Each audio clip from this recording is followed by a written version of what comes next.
ஒரு சமயம் மகாபெரிவா ஸ்ரீ சுப்பிரமணியாய நமஸ்தே அப்படிங்கிற அந்த அத்தியாயத்தில் பாகம் 7 சொல்கிறார்.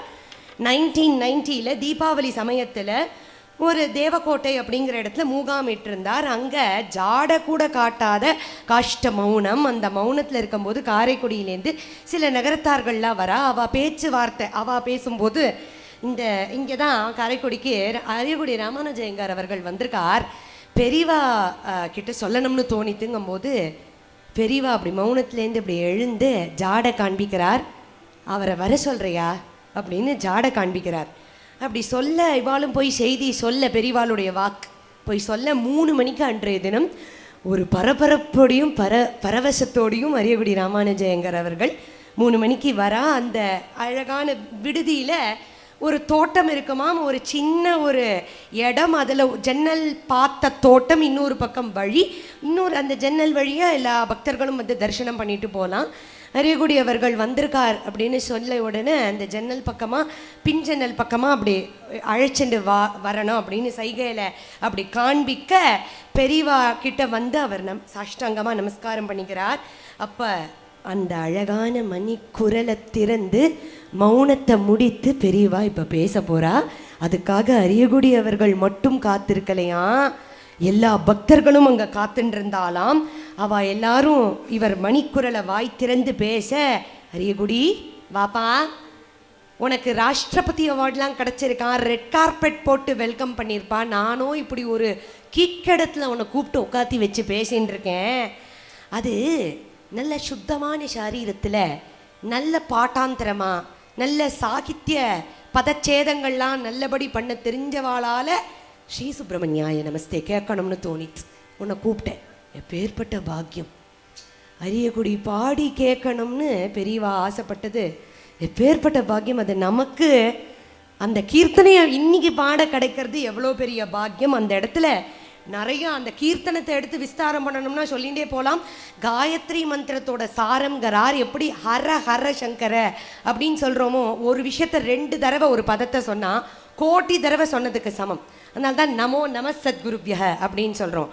அதே மாதிரி ஹர ஹர சங்கர ஜெய ஜெய சங்கர. அதே மாதிரி தான் இந்த கீர்த்தனத்தில் ஸ்ரீ சுப்பிரமணியாய நமஸ்தே நமஸ்தேன்னு வரும். மனசிஜ கோட்டி கோட்டின்னு வரும். ஏன்னா அவனுடைய லாவண்யம் கோட்டி கோட்டி, கோட்டி இன்ட்டு கோட்டி டைம்ஸ் போடுங்கோ, கணக்கே பண்ண முடியாது. அப்பேற்பட்ட லாவண்யமாக முருகனோடது. இதில் வியாக்கியானம் இந்த கீர்த்தனை பெரியவா 80 பக்கத்துக்கு மேலே சொல்லியிருக்கா. இன்னைக்கு சொல்கிறதுக்கு நமக்கு காலம் இல்லை. இருந்தாலும் அதை பெரியவா எவ்வளோ ஆசையாக கேட்டு பாட வச்சார் அரியக்குடி அவர்களை. அரியக்குடி அவர்கள் அளவுக்கு நம்ம பாட்டு இருக்காது. இருந்தாலும் இந்த அல்பத்துக்கும் ஒரு ஆசை அவருக்கு அந்த கீர்த்தனையை சமர்ப்பணம் பண்ணணும் அப்படின்னு. காம்போஜ தேசத்துலேருந்து வந்தது. கேதாரம்னு இப்போ பாடினோமே, ஆனந்த நடன பிரகாசம், கேதார்நாத் சொல்கிறோமே, அங்கேருந்து வந்தது. கன்னடான்னு ஒரு ராகம், கன்னட தேசம். இந்த கம்போடியாலேருந்து காம்போதி வந்திருக்கும் நீ நினைக்கிற அப்படின்னு பெரியவா கேட்குற அரியக்குடி அவர்களை. இல்லை, அப்போ வந்து பெரியவாளே பதில், அவர் தான் கேள்வி, அவர் தான் பதிலும். பெரியவா சொல்கிறா, இல்லைப்பா, அந்த அந்த நம்ம நார்த் வெஸ்ட் ஆஃப் இந்தியா இருக்கே, அங்கே காம்போஜ தேசம்னு ஒன்று உண்டு, அங்கேருந்து தான் இந்த காம்போதி வந்திருக்கு அப்படின்னு பெரியவாளே பதில் சொல்லி, தாளத்துக்கு வியாக்கியானம், ராகத்துக்கு வியாக்கியானம், அந்த சாகித்யத்துக்கு வியாக்கியானம், மனசி ஜகோட்டி கோட்டி லாவண்யங்கிறத மத்தியம காலம் தீட்சிதர் எப்பயுமே அந்த சரணத்தையும் அனுபலவியோட அதில் தான் போடுவார். ஆனால் இந்த கீர்த்தனத்தில் அவர் பல்லவியிலேயே போட்டிருக்கார். ஏன்னா முருகன் ஓடி ஓடி ஓடி ஓடி ஓடி ஓடி வராராம். அதே மாதிரி வாசுகி தக்ஷகன்கிற நாகத்துடைய ரூபத்தை எடுத்து காப்பாற்றினார் அப்படின்னு திருச்செந்தூரில் இருக்கக்கூடிய கனெக்ஷன்.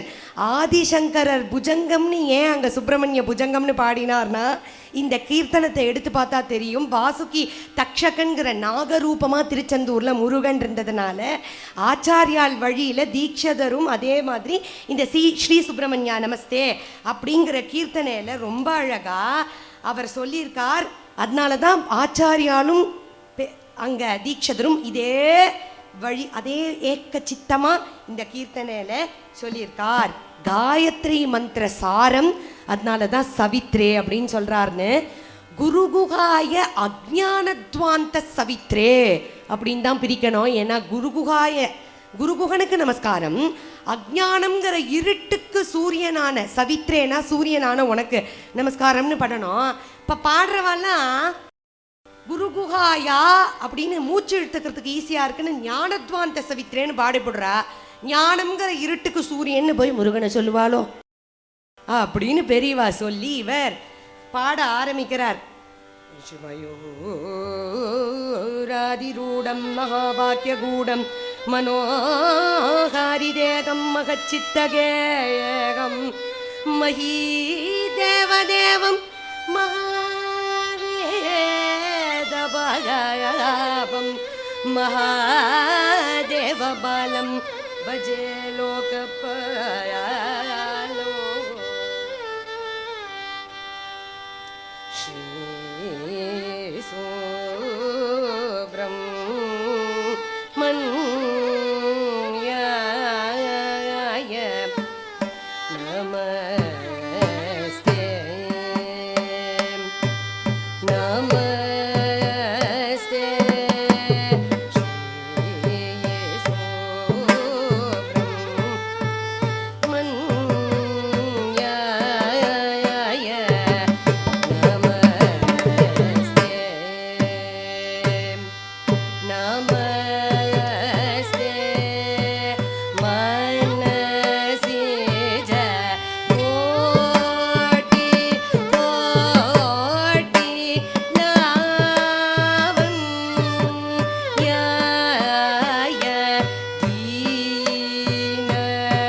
எவ்வளவோ விஷயங்கள் இது மாதிரி எவ்வளவோ பேரை கூப்பிட்டு சொல்லியிருக்கார். ஓதுவார்கள் 1400 வருஷங்களுக்கு அந்த பண்களை ஞாபகம் வச்சுண்டு இன்னிக்கும் கர்ண பரம்பரையா வந்திருக்குன்னு கிராமிய கலைகளை, சங்கீதத்தை, நாட்டியம், நிருத்தியம்னு பிரதோஷ ஸ்தோத்திரம்னு சொன்னோமே, அதை கூட ராமச்சந்திர ஐயர் அப்படிங்கிற ஒரு சங்கீத வித்வான், ஆஸ்தான வித்வான் காஞ்சி மட்டத்தில், அவரை பிரதோஷ காலத்தில் குயவனை போல காலை அப்படி மிதிச்சுண்டு கையில் வார்த்தைக்கேற்ப அபிநயம் முகத்திலையும் கையிலையும் பண்ணிட்டு ஆடு, நானும் சிவனும் உன்னில் வந்து ஆடுவோம் அப்படின்னு சொல்லி நம்ம பிரதோஷ ஸ்தோத்திரம்னு இன்னைக்கு பார்த்தோமே. எதர்ச்சியாக இன்னைக்கு பிரதோஷமும் சேர்ந்து வர அவர் அனுகிரகம். அப்படி அந்த அப்போ ஒருத்தொத்தரையும் போஷிச்சிருக்கார். இப்படி அரியகுடி ராமானுஜயங்கார் பாடினோடனே ஒன்ஸ் மோர் அப்படின்னாராம் பெரியவா, இன்னொரு தடவை பாட. நம்ம பாடுறதுக்கு சொல்ல மாட்டார், அவர் பாடினது அப்படி இருந்துதான். அப்படி ஒன்ஸ் மோர் அப்படின்னாராம். அப்படி கேட்டுட்டு நல்ல குரு சிஷ்ய பரம்பரையில் வரேன்னு முடிவா மீதி 2 ரத்னங்களை சொல்லி முடிக்கிறார். ஒரு நல்ல குரு நல்ல ஒரு சிஷ்யனையாவது தயார் பண்ணணும்னு வேதமே சொல்கிறது. அது வைதீகனுக்கு, ஒரு வைதீகம் பண்ணுறவனுக்கு மட்டும் கிடையாது, சங்கீத உபாசகனுக்கும் அப்படிதான். நல்ல ஒரு சிஷ்யனையாவது தயாரிக்கணும். நீ உன்னுடைய இந்த சங்கீதம் அடுத்த தலைமுறைகளுக்கும் போகணும். உன் சங்கீதத்தை எப்படி சுத்தமாக காப்பாற்றிண்டு வரையோ, சங்கீத சாகித்ய லட்சணங்கள் நம்மளுடைய குருநாதர் ஸ்ரீ அண்ணாவும் வேத விஞ்ஞானம்ங்கிற கிரந்தத்தில் சொல்லியிருக்கார். சங்கீதமும் சாகித்யமும் 2 கண்கள் போல ஒரு சங்கீத உபாசகனுக்கு, எப்படி ஒரு வைதிகனுக்கு ரிக்வேதமோ அது போல சாகித்யம், சாமவேதம் எப்படியோ அது போல சங்கீதமோ அப்படின்னு நம்ம குருநாதர் சொல்லியிருக்கார். அப்படி எவ்வளவோ யோகிகளை பற்றி, எவ்வளவோ பாக்கியக்காரர்களை பற்றி சொல்லி, எவ்வளவோ வித்வான்கள் வாழ்க்கையில் எம்எஸ் அம்மாவே சொல்லி அதை சொல்லி தான் முடிக்கிறார். அதை தான் சொல்லி முடிக்க போகிறோம். நம்ம சாந்தம்ங்கிறது ஒரு மனிதன் எப்படி சங்கீதத்தினால அடையிறானோ, தான் அடைஞ்ச சாந்தத்தை எல்லாருக்கும் அந்த சாந்தியை கொடுக்கணும்னு நினைப்பான். அப்போ தேசத்துக்கு இந்த கலைகளால் என்ன பண்ண முடியும், நம்ம தர்மத்துக்கு என்ன பண்ண முடியும் அப்படிங்கிறது தான் ஒருத்தனோட நல்ல சங்கீத வித்வானுடைய லட்சியமாக இருக்கணும். லட்சியம் மறக்கலாகாது, எக்காரத்திலையும் எக்காரணத்தை கொண்டும் லட்சியம் மறக்கலாகாது அப்படிங்கிற பொன்மொழி அர்த்தம் தெரிஞ்சு சொல்லித்தரணும், சிஷ்யர்களை தயார் பண்ணணும் அப்படின்னு சொல்லி முடிக்கிறார். தேசத்துக்காக லோக க்ஷேமார்த்தத்துக்காக அந்த கலையை உபயோகம் பண்ணணும். அப்படி சொல்கிறதும் கஷ்டம் போல இருக்கு. ஏன்னா அது மாதிரி நினைக்கிறதுக்கு இப்போ ஆள் கம்மி இல்லையா. அப்படி லோக க்ஷேமார்த்தத்துக்காக தான் இந்த கலைகளை பிரயோகம் பண்ணணுங்கிறதுனால தானே எம்எஸ் அம்மாவே அப்படி மைத்ரீம் பஜத அகில த்ரிஜத்ரீம்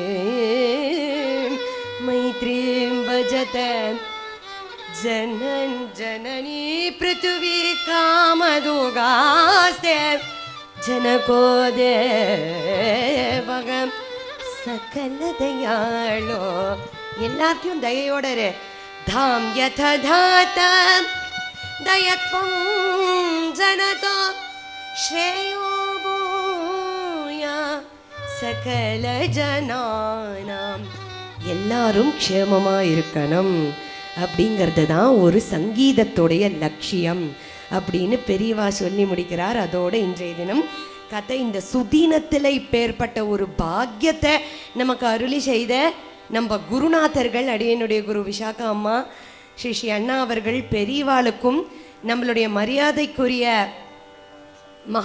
மயிலை Mahaperiyava Anusham trust and most respected Ganesa Sharma மாமா அவர்களுக்கு நம்மளுடைய நமஸ்காரங்களையும் நன்றிகளையும், மனப்பூர்வமான ஒரு எனக்கு ரொம்ப சந்தோஷம். இன்னைக்கு இப்படி பெரியவாளுக்கு முன்னாடி ஒரு 2 மணி நேரம் அவர் கொட்டி குமிச்சு கொடுத்துருக்கிற இந்த சமுத்திரத்தில் ஒரு துளிகளையாவது புரோக்ஷிச்சிக்க முடிஞ்சுது அப்படிங்கிறது பெரிய பாக்கியத்தை கொடுத்து தன்யனானேன் அப்படின்னு சொல்லிட்டு முடிக்கிறோம்.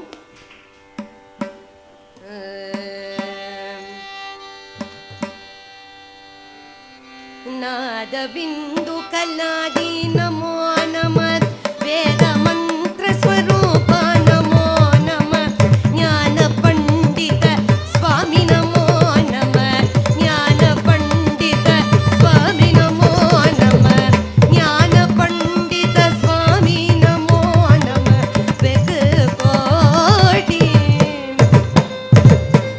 தீபமங்கள ஜோதி நமோ நம தூய அம்பல லீலா நமோ நம தேவ குஞ்சரி பாக நமோ நம தேவ குஞ்சரி பாக நமோ நம அருள்தாராய் தீபமங்கள ஜோதி நமோ நம தூய அம்பல லீலா நமோ நம தேவ குஞ்சரி பாக நமோ நம அருள்தாராய் அருள்தாராய் ஹர ஹர சங்கர ஜய ஜய சங்கர ஹர ஹர சங்கர ஜய ஜய சங்கர ஜய ஜய சங்கர ஹர ஹர சங்கர ஜய ஜய சங்கர ஹர ஹர சங்கர ஹர ஹர சங்கர ஜய ஜய சங்கர ஹர ஹர சங்கர ஜய ஜய சங்கர ஹர ஹர சங்கர ஜய ஜய சங்கர ஜய ஜய சங்கர ஹர ஹர சங்கர ஹர ஹர சங்கர ஜய ஜய ஹர ஹர சங்கர ஜய ஜய சங்கர ஹர ஹர சங்கர ஜய ஜய ஜய ஜய சங்கர ஹர ஹர சங்கர ஹர ஹர சங்கர ஜய ஜய சங்கரா சங்கரா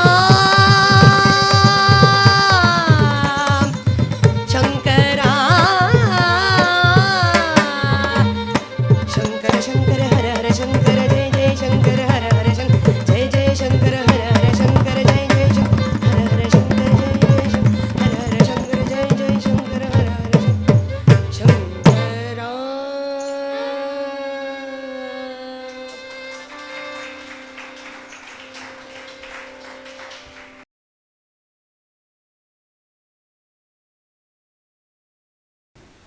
பெரியவா சரணம். நடமாடும் தெய்வமான ஸ்ரீ காஞ்சி மகாபெரிவாளோட 133வது ஜெயந்தி மகோத்சவம் நமது கையிலேயே மயிலேயே கையிலேயே இருக்கக்கூடிய திருமயிலையில் இன்று ஆரம்பித்து கார்த்தால வேதத்தினால பெரிவாளுக்கு உபாசனை, சாயந்தரம் நாதத்தினால உபாசனை. இன்றைக்கி முதல் நிகழ்ச்சியாக ஸ்ரீமதி ரம்யா பத்மநாபன் அவர்களோட சங்கீத சங்கரர் அப்படிங்கிற தலைப்பில் நிகழ்ச்சி. ரம்யாவுக்கு டெஸ்ட் வச்சுது.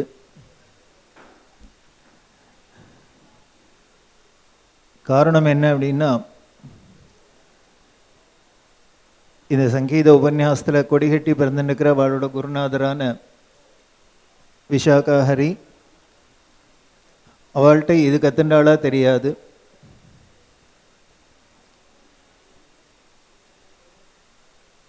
ஆனால் டெஸ்ட்டில் பாஸ் தான்.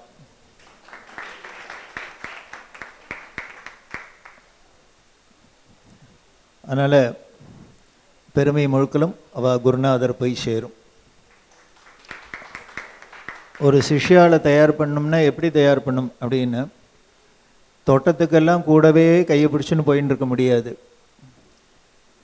குழந்தை நடக்கிறதே முதல்ல கொஞ்ச நாளைக்கு வேணால் கையை பிடிச்சி அழிச்சுன்னு போகலாம், அதுக்கப்புறம் அதுதான் ஓடணும். அது விழாத ஓடின்னு இருக்கான்னு நின்ன இடத்துலேருந்தே பார்க்கலாம்.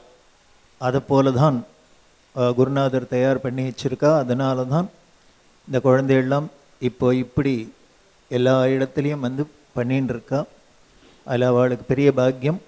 பெரியவாளோட சன்னதியில் பெரியவா ஜெயந்தியில் இந்த நிகழ்ச்சியை அர்ப்பணம் பண்ணுறது அவளுக்கு மேலும் மேலும் ஞானத்தை கொடுத்து பக்தியை கொடுத்து பெரியவா உலகம் முழுக்களும் அவளோட பெருமையை பரப்பணும் அப்படின்னு பிரார்த்தனை பண்ணுவோம். ரம்யாவுக்கு பக்கவாத்தியம் ஜனகநந்தினி அவர்கள் வயலின், மிருதங்கம் பத்மநாபன். நான் சொல்ல வேண்டாம் யாருன்னு தெரியும்னு நினைக்கிறேன். ரொம்ப ஆம்டையா சொல்கிறதுக்கெல்லாம் தாளம் போட்டுருந்து ஆற்றுல வெய்வா. எப்போ பாரு ஆம்டையாளுக்கு பின்னாலேயே தாளம் போட்டுருக்கான்னு. ஆனால் பத்மநாபனை யாரும் வெய்ய மாட்டா. ஆம்படையாளுக்கு தாளம் போட்டாலும் இது மாதிரி ஆம்படையாளுக்கு இது மாதிரி ஆம்படையும் தாளம் போடணும். பத்மநாபனோட ஒய்ஃபு. பத்மநாபன் நம்ம திருமயிலை அனுஷம் ஆரம்பிக்கிறதையெல்லாம் நிறைய கைங்கரியம் பண்ணியிருக்கான். இப்போ தாளம் போட்டுனுக்கிறதுனால கைங்கரியத்தை நிறுத்தியிருக்கான். அடுத்த அனுஷத்துலேருந்து ஆம்படையாளையும் அழிச்சுன்னு தாளம் போடணும், கைங்கரியம் பண்ணணும்னு பிரார்த்தனை பண்ணுறேன். அதே மாதிரி